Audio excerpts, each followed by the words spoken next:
విజయవాడ బందర్ రోడ్లోని Indian oil వారి pilot service station petrol bunk నందు స్వతంత్ర విభజన సమయంలో జరిగిన ఆందోళన మరియు ఆవేదన ఎప్పికి తెచ్చుకునే రోజుగా కార్యక్రమాన్ని నిర్వహించారు.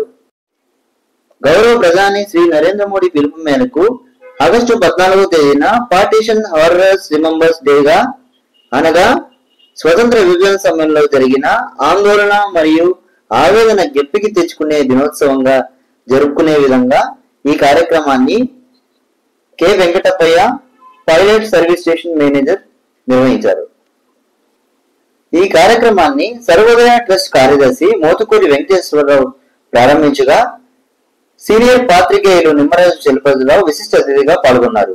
ఈ కార్యక్రమానికి ముఖ్య అతిథిగా chief divisional retail head IOCL A V Anil Kumar, IOCL sales officer NTR జిల్లా K Varaprasad, managing partner pilot service station MVV Satyanarayana పాల్గొనగా ఈ కార్యక్రమానికి ఆహ్వానితులుగా ఎం నందకిషోర్ నిర్వహించారు. 15వ తారీఖున అమలు చేస్తున్నాం అనే దాని గురించి వారు చెప్తాను చేయటం బాగుంటుందని చెప్పి అభిప్రాయపడ్డారు.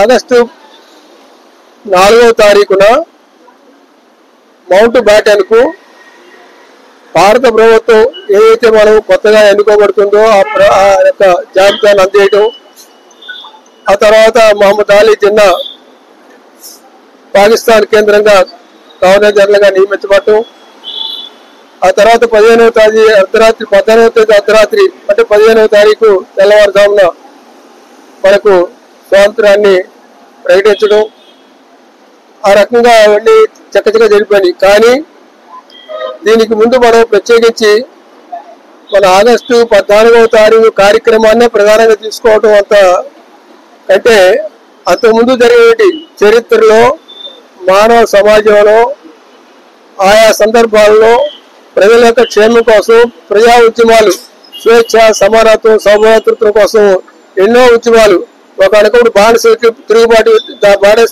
తిరుగుబాటు, మరి బానిస యజమానులు బానిసల్ని ప్రజల్ని గొర్రెల్లాగా తీసుకొచ్చేసి బానిసలా చేసుకొని చేస్తున్న పరిస్థితుల్లో వారికి వ్యతిరేకంగా బానిస విముక్తి కోసం ఉద్యమాలు, ఆ తర్వాత అనేక దేశాల్లో అనేక ప్రాంతాల్లో వాళ్ళ స్వేచ్ఛ స్వాతంత్రాల కోసం ఎన్నో ఉద్యమాలు చేపట్టి ఎన్నో విజయాలు సాధించారు.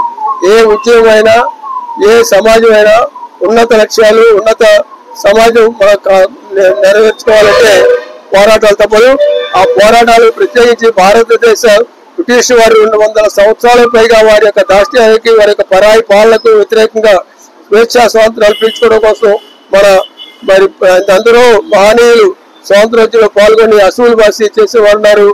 ఈ పోరాటానికి మరి దాదాపు మన మహాత్మా గాంధీ గారు అహింసా పద్ధతులని నెత్తురు ఏర్లే పారకుండా వాళ్ళు చూస్తున్నాం. చాలా దేశాల్లో ఎలా యుద్ధాలు జరుగుతున్నాయో, ఎలా నెత్తురు ఏర్లే పారుతుందో నిన్నగా మన బంగ్లాదేశ్ విషయం ఇప్పుడు చూస్తున్నాం, ప్రస్తుతం జరుగుతున్న పరిస్థితులు. అదేవిధంగా యుక్రెయిన్ రష్యా మధ్య యుద్ధం, అట్లానే ఇరాన్ ఇజ్రాయెల్, ఇవన్నీ కూడా వాళ్ళ ప్రపంచంలో యుద్ధాలు ఒక పూర్వం జరిగే యుద్ధాలు వేరు. పూర్వం ఏంటంటే మనకు స్వాతంత్రోద్యమం లాంటి ఉద్యమాలు వేరు, ఇప్పుడు జరుగుతున్నటువంటి మానవ వినాశకర యుద్ధాలు వేరు. అంచేత మనకి భారతదేశానికి ఎలా స్వాతంత్రం మనం సిద్ధించుకున్నామో అదేవిధంగా మిగతా దేశాల్లో కూడా దాన్ని కాపాడుకోవడానికి ప్రయత్నం చేయడము, మన దేశంలో కూడా మనం మరొక స్వాతంత్రం పోవడం కోసం మనం కృషి చేయాల్సిన అవసరం ఉంది. ఇప్పుడు చూస్తున్నాం రాజకీయ నాయకులు కానివ్వండి అందరూ కూడా వాళ్ళ క్రిమినల్ పాలిటిక్స్ తయారయ్యి సమాజాన్ని ఏ రకంగా భ్రష్టు పట్టిస్తున్నాయో, భవిష్యత్ సమాజం ఎంత భయంకరంగా ఉండబోతుందో మనం భవిష్యత్తును ఊహించుకునే భయం వేస్తూ ఉంది. వాళ్ళ విద్యా వ్యవస్థ చిన్న భిన్నమైంది, యువత నిర్వీర్యమవుతున్నారు, అనేక రకాల మాదక ద్రవ్యాలకి అలవాట్లకు లోనే యువత మొత్తం నిర్వీర్యమవుతున్నారు, అనేక రకాల సమస్యలు ఎదుర్కోబోతున్నారు. భవిష్యత్ తరాలు ఎవరైతున్నారో వారందరూ కూడాను మరి మరో స్వాతంత్ర పోరాటానికి సిద్ధంగా ఉండి ఈ సమాజాన్ని రక్షించుకోవాల్సిన బాధ్యత భవిష్యత్ తరాలపై ఉందని చెప్పేసి అని ఈరోజు ఆగస్టు 10 కొద్ది గంటల్లో స్వాతంత్రం వచ్చిన రోజును పురస్కరించుకొని భారతదేశం అంతటా కూడా ఈరోజు సంబరాలు జరుపుకోవడానికి యావత్ భారత ప్రజానీకం సిద్ధమవుతుంది. ఈ పైలట్ సర్వీస్ స్టేషన్ అన్నిటి ప్రతి కార్యక్రమంలో కూడా వినాయక చవితి అప్పుడు కూడా మట్టి విగ్రహాలను అందజేయటం, అలాగే స్వాతంత్ర దినోత్సవం రోజున జెండాలు పంపిణీ, ఈ విధమైన కార్యక్రమాలు మంచి కార్యక్రమాలు చేస్తూ వచ్చేది. నాకు వెంకటేశ్వర గారు చెప్పినట్టుగా స్వాతంత్రాన్ని ఏ సాధన కోసం వేలాది మంది ప్రాణాలు అర్పించారో ఆ స్వాతంత్రం పరిరక్షించుకోవడం కోసం ఈ రోజున మనం మరో ఉద్యమానికి సన్నిహితం కావాల్సిన దుస్థితిని ఈ పాలకులు తీసుకొచ్చారు.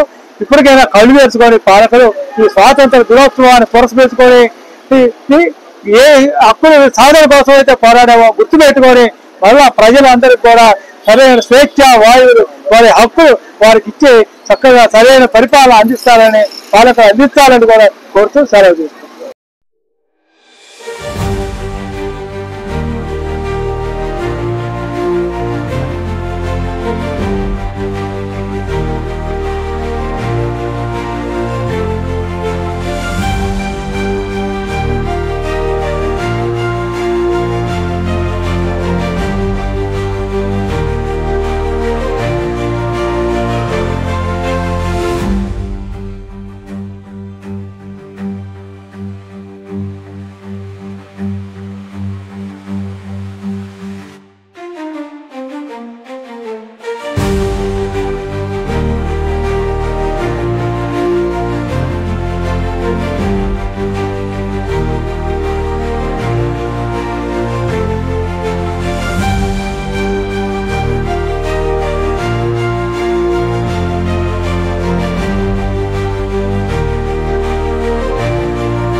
Thank you for watching the video and please subscribe Virat Media. For more updates, click on the bell icon.